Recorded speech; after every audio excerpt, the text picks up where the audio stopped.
This is episode 303 of the Rio Grande Foundation's Tipping Point, New Mexico. I'm Paul Gessing. And I'm Wally Drangmeister. I'm president of the Rio Grande Foundation, Mexico's free market think tank. You can find out more about the foundation at riograndefoundation.org. Wally, I'll tell you the first thing about this podcast that's unique is that the first item on the agenda is not COVID-19 and the ever-changing and evolving situation here in New Mexico. We will, of course, circle back, as Jen Psaki says, to that issue, but bigger and, in many ways, better things afoot here in the land of enchantment. Well, let's get on it. I'm looking forward to that.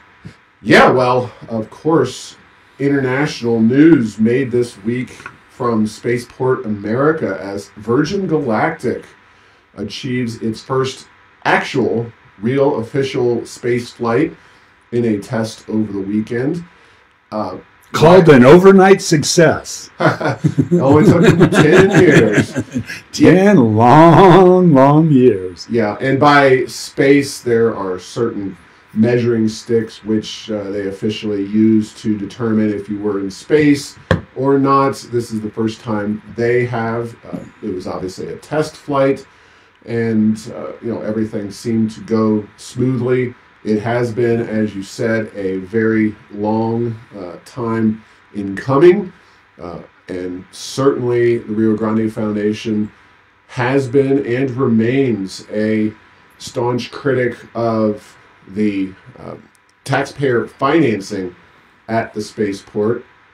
But space is still cool, no matter what issues you have with the taxpayers of New Mexico being forced to pay for a facility that, after what will amount to more than a decade at best, hopefully start to achieve its original goal. But this was maybe not the first step, but certainly one of the first big, highly publicized steps towards achieving that goal.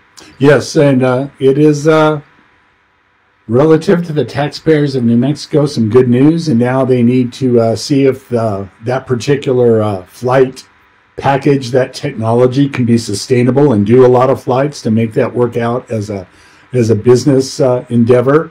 And then as we get into the space flight thing, the two things I always said that it's kind of a like being on a trail on a ridge. If it's too easy and too humdrum and everyone's done it, it's going to lose its panache. And certainly, God forbid, if you have any technical failures, let's just put it that way, things can be really bad. So hopefully, best of luck to them. But yeah, it's been a long time in coming, and we'll see what happens. All of the usual suspects I saw were in town to take credit and pat each other on the back, so that was good. We got a photo op out of it, if nothing else. So, yeah, and just to give an idea of where things go next with Virgin Galactic at Spaceport America, the next flight is 2 pilots and 4 employees of Virgin Galactic who will be in the cabin testing seats and features that will be used for the commercial paying customers that show up. No word on when that'll be scheduled, but at some point, presumably later on this year. Then there will be a 3rd test flight with Richard Branson himself going up on the spacecraft. So that'll be exciting, big news. He's certainly one who likes the limelight and is a very well-known personality and a billionaire, apparently, according to most of the financial records we are aware of. Certainly a charismatic guy. It'll be big news when Richard Branson goes up and presumably comes down on the spacecraft. And then a 4th flight at some point will be a commercial flight, which they'll actually get a paying customer for the Italian Air Force, carrying Italian payload specialists and doing some microgravity research. There's no schedule for any of these missions, and as you mentioned, we've talked to other guests, and I would specifically point folks to episodes with Doug Messier, who runs a blog and website on space and privatized space called Parabolic Arc.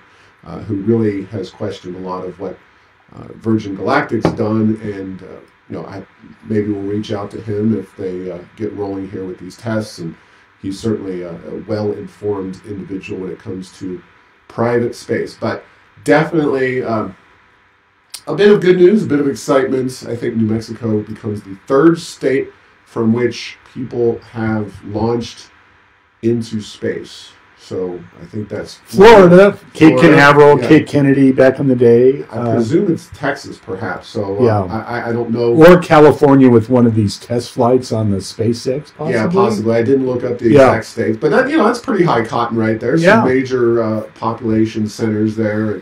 Again, neat stuff. Now, getting back to our favorite topic at hand, or least favorite, as the case may be, COVID-19, I posted this at errorsofenchantment.com, but you always have to, hold these folks accountable. Our fully vaccinated governor there with Richard Branson and, of course, Wild Bill Richardson in attendance as well. Of course, this was his brainchild at the outset.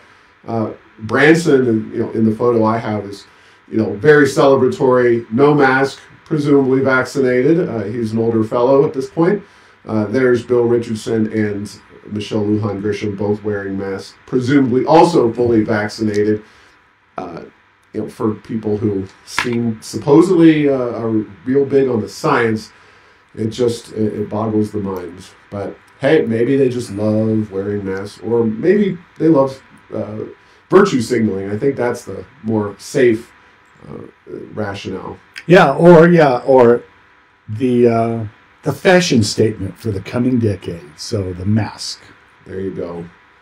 Now, in a much less optimistic, but equally, I believe, newsworthy story, folks from Searchlight, New Mexico, they are an independent investigative journalism website, searchlightnm.org. Maybe this is a future podcast guest, but they really did a great expose that's available at their website about CYFD employees destroying communications, predominantly texts, on various issues. They were encrypting them in the first place and then subsequently destroying them. And as if that wasn't bad enough, then a husband and wife team who are actually CYFD employees, they brought attention to this issue, reported it, and were subsequently given the heave-ho, fired from CYFD. This strikes me as hugely problematic.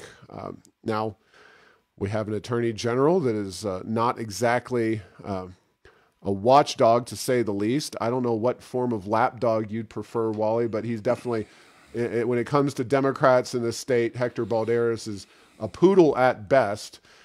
He's very willing to go along and get along.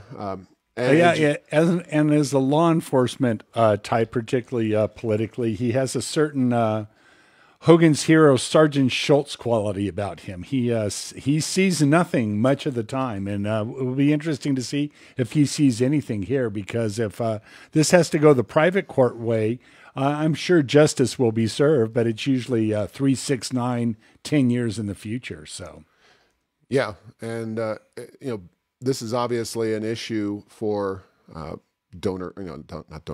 just privacy. Government openness is something that is obviously a concern to the Rio Grande Foundation.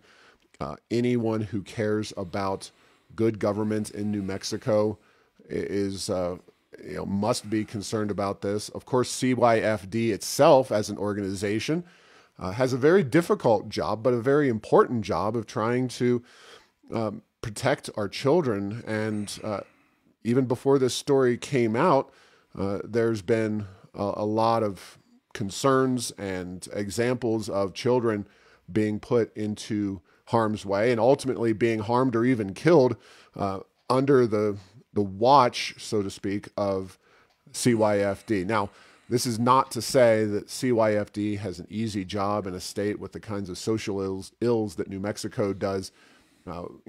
nobody is undermining or underplaying that they face a really difficult challenge as an entity. But when you are doing things in an encrypted format that might be public information, and then deleting that and presumably other information to make sure that the public doesn't get a hold of it, that is not red flags. That is it's fireworks and the whole 9 yards. This is a real problem. Yeah, it is. The optics on this are absolutely close to as bad as you can get, and we'll see if there's actually fire where there's smoke. But man, they are not helping themselves in terms of how this is being rolled out and how it's being managed.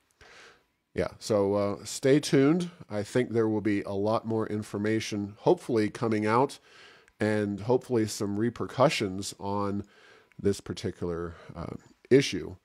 And speaking of flags, I'm flagging a opinion piece that I wrote in the National Review. This is the website, not the hard magazine. I don't know if sometimes I suppose they pick those things up, but mostly the website and the magazine operate on different tracks. But the article really takes a look at the census data that came out recently and what it means for New Mexico, what our elected officials should be doing.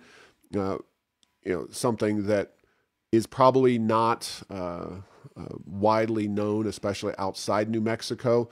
Of course, if you look at the data where every other state around us is growing at double-digit rates, and you get us at 2.8%, there might be some scratching of heads, but it's worth noting this and putting it all out there in a national publication like National Review, because really, unfortunately, New Mexico is often forgotten about for a variety of reasons, including Americans' general lack of knowledge of geography and lumping us in with old Mexico. Yeah, what was it? The New Mexico magazine, one of our 50 is missing, and that New Mexico does suffer from that.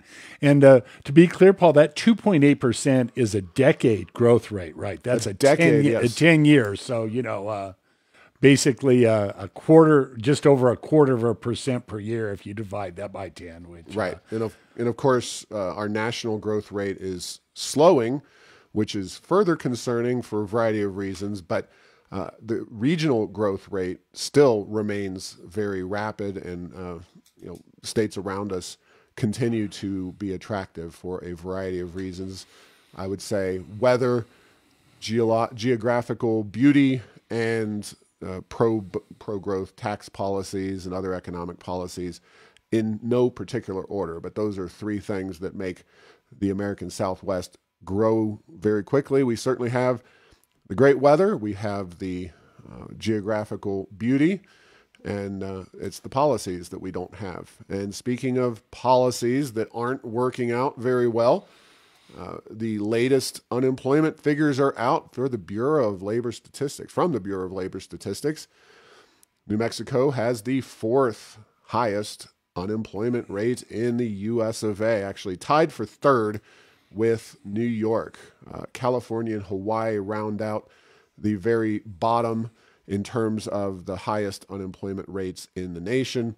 The lowest rates are probably of no surprise because they have been up at the top in terms of lowest unemployment rates: Nebraska, New Hampshire, South Dakota, Utah, Vermont, all clustered there, 2.8, 2.9% unemployment rate. Just miles apart from New Mexico, much, much different economic policies, no doubt culture of work as well. And, those are a lot of the states that are rejecting the Biden additional unemployment dollars. I'm speechless. So yes, I just want to say on this topic, we struggled. We had 10 years of struggle for employment. The management of the access and economics during the COVID-19 made it worse. We're now right in there, continuing to have now make it unattractive for people to return to work. And at some point, Paul, this could definitely turn around. We could grow our way out of this. People could go back to work. Things could go good. But, there's a lot of things that happen in the background, and you can't always predict every one of those. We could have a massive recession. We have inflation. We know that. And so it's one of those get while the getting's good relative to people at work is not what New Mexico has been doing. And so, this just is a huge risk factor for the state going forward. Again, not saying that it can't turn around. Maybe a year from now, we'll be down there in the 4 or 5% unemployment, kind of about as low as New Mexico things seems to think it can get and has historically gotten, or things could stay bad and go the other direction. So it'd be really interesting to see what's happening. But this whole $300 is the latest thing that's kind of keeping people from going back to work. It's the weirdest thing. We have help wanted signs and people who don't want to work in big numbers here in our state. Yeah, and some further data kind of outlining the policy differences and how they have driven the rate differentials. This, according to our friend Grover Norquist, of the top 15 states with the lowest unemployment rates, 12 of them have Republican governors. The 10 states with the highest unemployment rates are all led by Democrat governors. That list includes, we know, of course, New Mexico, but California, Connecticut, Hawaii, Illinois, Louisiana, Nevada, New Jersey, us, New York, and Pennsylvania. So that is a, not a great list to be on at any time, and it's not a surprise to me at all, based on, when we've talked about this issue throughout. Our governor has inevitably been on the more restrictive side of things. It seems to have changed a little bit, but now we're focused on unemployment benefits and getting people back to work. And it's worth noting that as we've been tracking on the unemployment issue, 24 states have now announced they are ending unemployment bonuses. This is according to Phil Kerpen. He's Kerpen. You can follow him on Twitter. He's a very good follower, somebody who's been critical of the lockdowns and kind of a national political commentator, free market conservative guy. Like I said, 24 states have announced they are ending unemployment bonuses. The only Republican governors who are keeping the bonuses so far are Hogan in Maryland and Baker in Massachusetts and Scott in Vermont. Interestingly enough, Vermont has one of the lowest unemployment rates. Let's say they're at 2.9%. So a very unique situation there in Vermont. But an overwhelming majority of Republican governors, except for in some pretty blue states, quite honestly, Maryland, Massachusetts, and Vermont, are opting out of the unemployment benefits. No Democrats have done so so far. And if I would say more than half of the Democrats in the country at some point join that list, which is anybody's guess whether one will, I think our governor is among the very least inclined to do that, to join the Republicans and rejecting this additional benefit. Yeah, I completely agree. And then the other thing, and while we're on the topic, that unemployment comes from an unemployment insurance fund, which in New Mexico is basically bankrupt. And there's been an attempt which kind of failed in the legislature, and there may be some federal money that gets put into that. But from an employer point of view, again, they're seeking employees right now, no doubt about it. But if they get hit with massive increases in their unemployment insurance, it makes employing people that much more expensive and that much more difficult. Again, that's just, one of these factors that is playing out in this complicated set of facts. The other thing, as you pointed out, is that, if you have low unemployment in your state, maybe this $300 is a good thing for people. Most of the jobs that are filled and the people who are having a tough time maybe are low on the employability scale. But when you have a place in New Mexico that has such a high rate, it's a whole different ballgame here in New Mexico. Yeah, and this is an opportunity to discuss another scandal facing the Lujan Grisham administration, specifically $250 million in unemployment benefits overpaid by the Workforce Solutions Department. That, again, questionable. Of course, we had commented here on this podcast about Bill McCamley, the former head of Workforce Solutions, having departed and going off on some epic road trip with presumed that he's going to wind up in Austin, Texas, from what I've read from him. But when that kind is of this the theme to is this Wild Hogs plot, or it could be. It could be. You can go track Bill down out on the road and find out what he's up to. But long story short, of course, this information was revealed in a Legislative Finance Committee report last week. Then, subsequently, McCamley himself posted a series of tweets that was then put into a news story that hit most of the major networks, in which he claimed that he was, fearing for himself and his own life and employees and various folks.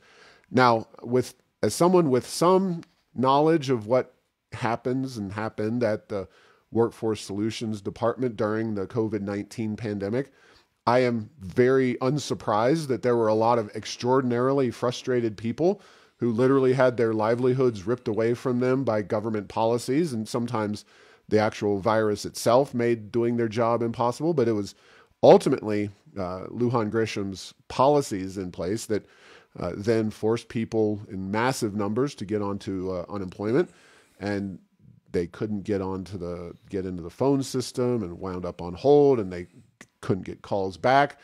So this is not to excuse any of those violent threats or violent behavior that McCamley asserted. He, of course, then goes to talk about January 6th, and that's just a red herring. Anytime Democrats want to make Republicans look bad, they just cite January 6th like it's some kind of talisman. But the fact is that that McCamley, I'm sure, had some things said about him that were not great. And, whatever it is, it's not really my role to judge McCamley personally. I knew him in the legislature. He's a nice enough guy. We didn't agree on much, but, suddenly leaving right before a scandal is about to break, I think is always a questioning, something that's worth questioning. And this is going to be one, again, that we're going to see if the accountability is there from any of the formal, actors in New Mexico politics. And you and I, generally betting no is always the right answer. But this is yet another one. So it's been a rough week for Lujan Grisham from these couple of scandals. Yeah, and then Paul, to put that $250 million in context. The governor poo-pooed it like, oh, that's not even a big amount, her spokespeople. That's a lot of money. But I would just say that I'm amazed it's not more. When you take a bureaucracy that's designed to, operate at level 1 and you make it operate at level 10, again, with all the pressure, all the people out of work, wondering where their rent payment and their next meal is going to come from. And then with the bureaucracy in such a shape, I know they took people from other departments and put them in there. I'm amazed that if that's the amount, while it's certainly not good, that's almost like the price of throwing a government bureaucracy and a program into a disaster mode like that. So, but that doesn't excuse it, and that doesn't mean that if somebody stole the money, we don't get it back and we don't go after it. We don't do all the processes and procedures. But you're right. It's like, why did this happen in the first place? There was a lot of pressure put on a very overwhelmed bureaucracy that had a tough time responding. And like I say, if I were, you know, and I do believe, you know, it's always easy to sit here hindsight. Here's what I would say. But if I would have, I'm pretty sure that in similar situations, and if you look at almost every federal government program, from the stimulus money to the PPP, anything else, there is a level of waste, fraud, and abuse that, you know, if you can keep that below 10%, you're probably doing pretty well. So is this the worst failure in New Mexico? No. But man, the whole attitude that, oh, this isn't even, you know, move along, nothing to see here. What's $250 million amongst friends? You know, we got it taken care of. That doesn't seem like the right attitude to me as well. Yeah, definitely. Our governor, when confronted with uncomfortable facts or concerns about the way she and her administration do things, whether it's, you know, corruption or, you know, just questionable accountability, her go-to reaction is always, you know, how dare you question us? We do things all the time that are correct, that, you know, you can't find any flaws with what we're doing. This is actually a much smaller problem than whatever is being asserted. And yeah, if she just said, this is an issue, this was a very difficult time for the department, this was an unprecedented crisis, she would actually probably get a fair amount of sympathy for that kind of statement, but that's just not her MO at all. No, I mean, she would even Bruce King it. I'm glad you asked me that, you know, and just talk about these issues, because yeah, there was a lot of pressure and a lot of stress, but to just say, don't look into this, that doesn't seem like the right approach. Yeah, well, when the general consensus is, or the general situation is, that if the governor says don't do X, generally Democratic politicians in this state salute and do whatever she wants them to do, or don't do whatever she doesn't want them to do. It's just the way it goes. And, you know, just legislatively, we saw that in vivid color when the restrictions on her emergency powers were considered, and of course, rejected by the Democrat-controlled legislature. So speaking of uncomfortable data and I think discrepancies in data, just so happened last week, the U.S. Census Bureau data on education funding came out. At the same time, we at the Rio Grande Foundation had been doing some information requests, and we felt that this was the best way to actually get a handle on how much is spent per pupil. Now, the Census Bureau data is much more about operating expenses. And according to this data, which was released just last week and is linked to at Airs of Enchantment, New Mexico spends $10,177 per student. That's more than most of our neighbors, with the exception of Colorado, less than most states. But again, it's strictly operating expenses. I also question how much of the pension data and some of the other benefits for teachers and these employees show up in that. So I've kind of grown a little bit disillusioned with the Census Bureau's approach to per pupil education funding data, because I just don't think it captures the entire picture. So we had been in the process of collecting such data for the major school districts around our state. We're going to probably look at a lot of other school districts pretty quickly here. But this is for 2019, 2020. So this is the year that started out normally in our schools and ended with COVID. And then we looked at the student population. So we did a basic public records request for both of those data points. Pardon. And we found much higher numbers. Now, you could say, well, these are the big dollar school districts, they have the money to spend, but compared to $10,177, it blows it out of the water. So literally, we did these records requests, and of course, APS does post their budget to their credit, $1.475 billion divided by 79,366 students. and voila, you get APS at $18,594. Las Cruces schools, the district spent $430 million thereabout for 24,648 students, and you get $17,457. Santa Fe, Rio Rancho, $309 million over 17,212. You get 17,965. Surprisingly high number there for Rio Rancho. Most people consider them the leanest and meanest of districts in New Mexico, but again, we're comparing just these 4 districts, so that's all we have to go on.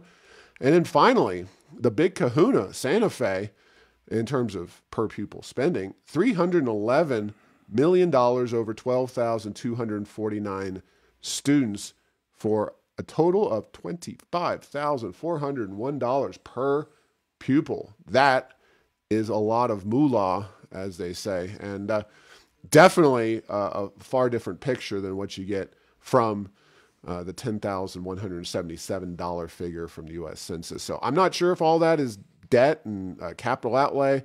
I'd have to do a lot more digging around, but certainly a very different figure than what you get from the U.S. Census Bureau. Yeah, no doubt about it. And, Paul, here's the thing. Yeah, operating is one thing, but, what's the total cost to operate the schools? I don't know anything about that would say you wouldn't count facilities and rent and, debt service or whatever else. Very few students are learning out in the field somewhere with no classroom, with no, computers, laptops, the whole 9 yards. Yeah. Yeah. So, and then the other thing that's interesting is that, and this is New Mexico's issue, is the educational achievement for those dollars. So, what shall we say? It's just taken as a point of fact that the only problem facing education in New Mexico is lack of funding. More funding would be better education.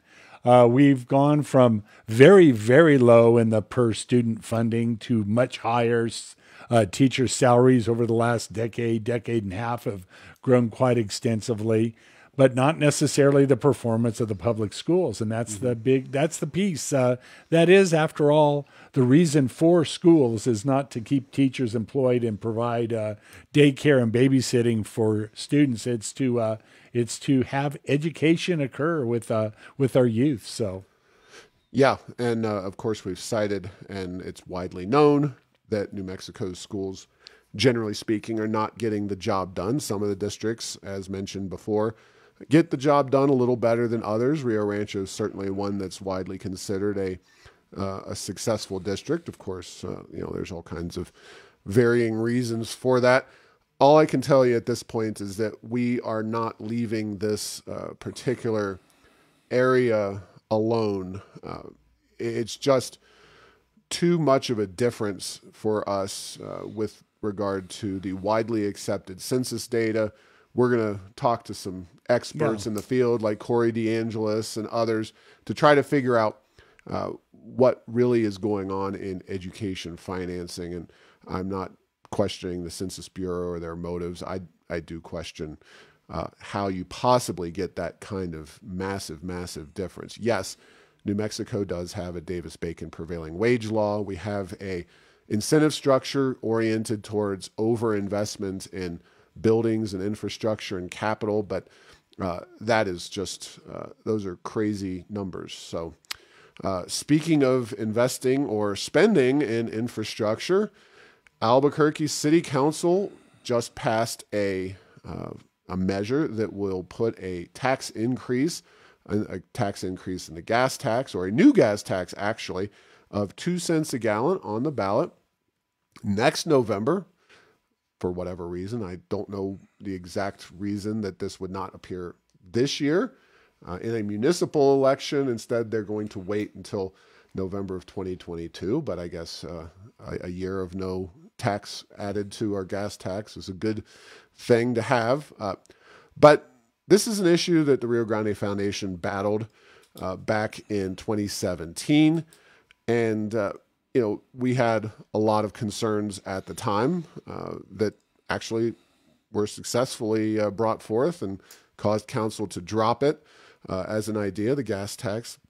The first issue is, of course, that this is not going to be dedicated to roads. If you're going to tax motorists, you should dedicate the money to roads. But of course, this can be used for any other project, including transit, buses, and bicycle lanes, which 2 cents a gallon. Look, I'm not saying this is the major tax increase on New Mexicans, but it also is expensive to administer. You're going to eat up a significant portion of the money collected by creating new government bureaucracies to actually collect this tax. The state's not going to do it for us. It's going to be the city of Albuquerque. And then finally, with the big push for electric vehicles, and this is not something we wrote about in 2017, but now everybody's talking about electric vehicles, how we have to buy them. Well, it is about time, and I think this is pretty much a hard and fast position for the Rio Grande Foundation. Anytime you talk about gas taxes and any of those issues for infrastructure, and I would say the same thing for the Biden infrastructure plan or anything coming out of Congress, until you do something to ask or require owners of electric vehicles to put some money up for the maintenance of the roads and bridges that they drive on just like everybody else, but don't pay into, that we're going to be a hard no on any gas tax. I think it's time to figure out a way, some creative way to capture some revenue from those electric vehicles. Yeah, there's a lot of technologies and approaches that are being looked at. And even before electric cars, a lot of places wanted to tax by the mile, not by the gallon. I always thought that, if you're that by the gallon probably made a lot of sense, where you're using more gasoline, probably a bigger vehicle, probably more wear and tear. But, there's systems like FastPass that are used for the toll roads that you can use to collect money. But none of this is going to be easy. And then 2 cents in the short term, that's fine. But, if something like this were to pass, is that the last gas tax increase we'll ever see? In all likelihood, not. And then the other issue is that I don't know if 2 cents is enough to make a huge impact. But, when you have things like cigarette taxes, you have a lot of pueblos around the greater Albuquerque area where you can get gasoline coming into town and not get it into town if there's a distinct price difference. What